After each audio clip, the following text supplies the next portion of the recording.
Ladies and gentlemen, welcome to the Rogers Kakasungura YouTube channel. By the way, my side hustle kwa wala mjui, ninafanya live stream ya mazishi, nafanya live stream ya maharusi, nafanya live stream ya birthdays, ya home welcoming, ninafanya video coverage, nafanya photography. Kama wewe ni fan wangu na unataka kupromote Kakasungura, bas wewe ukiona hizo events niite. Event yoyote tunapiga picha, tuna offer live stream, quality live stream. Tuko na Yolo box, tuko na wireless transmitters, tuko na cameras, tuko na 90D, tuko na 5D. Muliona zile nililetewa, tuko kila kitu iko. So wewe kama uko na event niite and I will never disappoint you at any point. Namba yangu ya simu iko hapo. Nipeeni biashara bwana na mimi nipate kitu kidogo cha kukula. That is my part-time job away from politics. Back to politics, kaka. You know, I have done a video. I did a video on Saturday raising my fears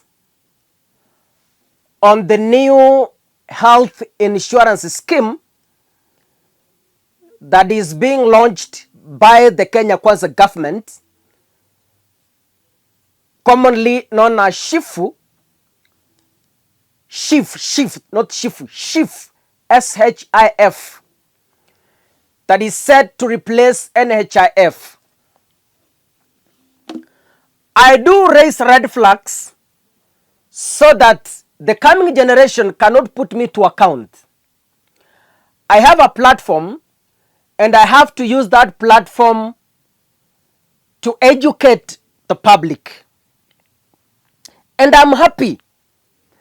I'm happy that the former Health Cabinet Secretary, Mutahi Kagwe, who we all of us know was a competent minister in the Jubilee government, a man who fearlessly fought COVID-19 and Kenya became victorious.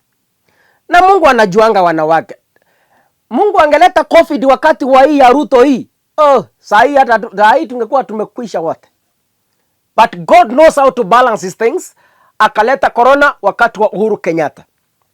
Mutahi Kagwe was one of the shining cabinet secretaries alongside Dr. Fred Matiang'i.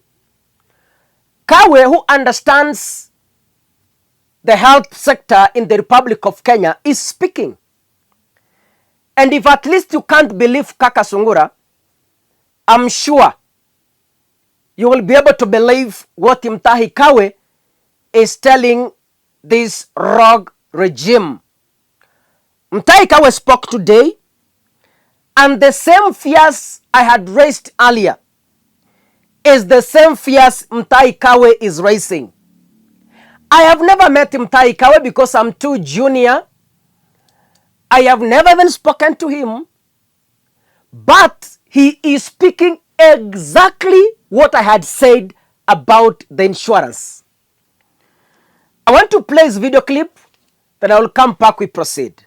I have never quite understood, all right, the necessity of the changes that happened, because I have always believed that considering that insurance is based on probability, and the medical insurance more so than anything else, money from the exchequer meant for health purposes should be channeled through NHIF, as it were. You cannot separate and say social insurance is here so that you separate the wananchi, for example, from the police. All right? If you put the same money that you are getting for wananchi, and you put the police money into the same kitty, and you put the teachers' money into the same kitty, you can have a much more vibrant, much more successful NHIF that can be able to do everything. Whatever name you give it, whether you call it National Social Insurance Fund, National Health Insurance Fund, whatever you call it, the long and short of it is how well funded is it? And the bigger financial base you create for it, the better. The reason why I believe that, for example, the police and other sectors of the economy should be part of the NHIS is because of the availability of healthcare across the country. If you tell a policeman today that he is secured by a private sector company, and this policeman works in Kasipul Kabondo or in Mukurweini Nyeri, and the hospitals recognized by that private sector company do not exist in those areas, where do you expect a policeman to be served? Do you understand what I'm saying? Where are they going to be served? If you take a private sector company X and it has got a list of suppliers, you know, if you go to any company, private sector, they'll give you the list of people, the list of suppliers. But the widest of the lot is NHIF. You see, when you put 8 billion shillings premium that comes from the police force, and you put it in NHIF, that means that NHIF will have sufficient money to pay the hospitals that serve it. You understand what I'm saying? But if you separate and say, take the police to private sector, and then charge the 6,000 shillings that we have been trying to charge people, and then use only that money to cover the rest of the country, it won't work. But if you get all the money that you can, then it means that each person is supporting the other. That is how insurance works. You reduce the probability that an individual is going to get sick if you increase the base.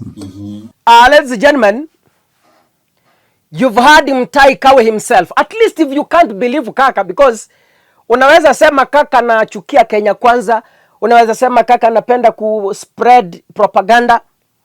But those people who follow me every day here, you know what I speak is nothing but truth.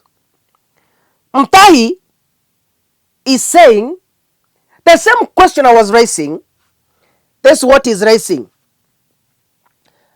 I have never quite understood the necessity of the changes that happened, because I have always believed that, considering that insurance is based on probability and medical insurance, more so than anything else, money from the exchequer meant for health purposes should be channeled to NHIF as it were. That is exactly what I said. Kama Kenya Kwanza are very serious on helping the citizens of the Republic of Kenya, please let them pick up NHIF from where Uhuru left it, waendelee nayo. Unless there's something that we don't know.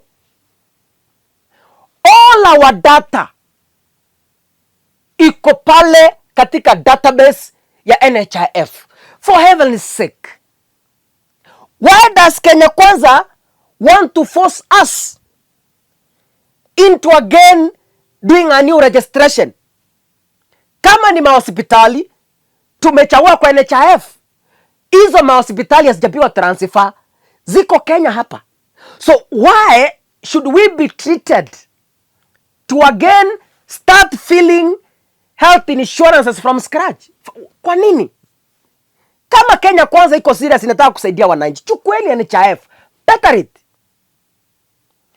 Kama ni wafanyakazi hamtaki, fire everyone, but retain the database in NHIF. It will rescue us, it will help us. Mutahi Kagwe says, the reason why I believe, there's somewhere here I wanted to read.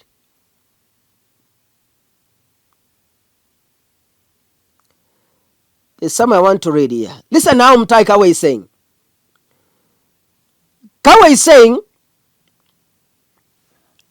the reason why he believes, for example, the police and other sectors of the economy should be part of the NHIF is because of the availability of the healthcare across the country.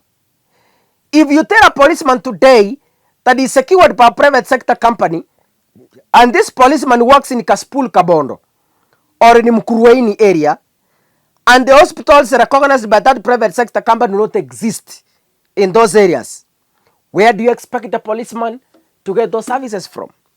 As I finish, na mtakuja kuniambia. Mimi ni yasemayo hayaendangi chini bure. Ngojeni shifu hii wa launch. The next thing mtaniambia ni skando. Ile skando inawasubiri, ile wizi inawasubiri. Hey! Kuna mtu ameona investment kwa hiyo shifu. Kuna mtu ameona maisha kwa hiyo shifu. Vile walifanya ni waes. Is the same way wataponyoka na shifu. Haki ya nani? We are in this country together. Wewe chukua mahali hii video yangu iweke kando in your library.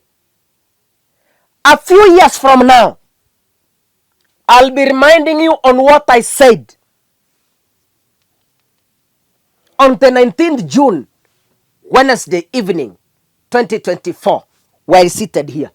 God bless you. See you in the next video. Asanteni sana.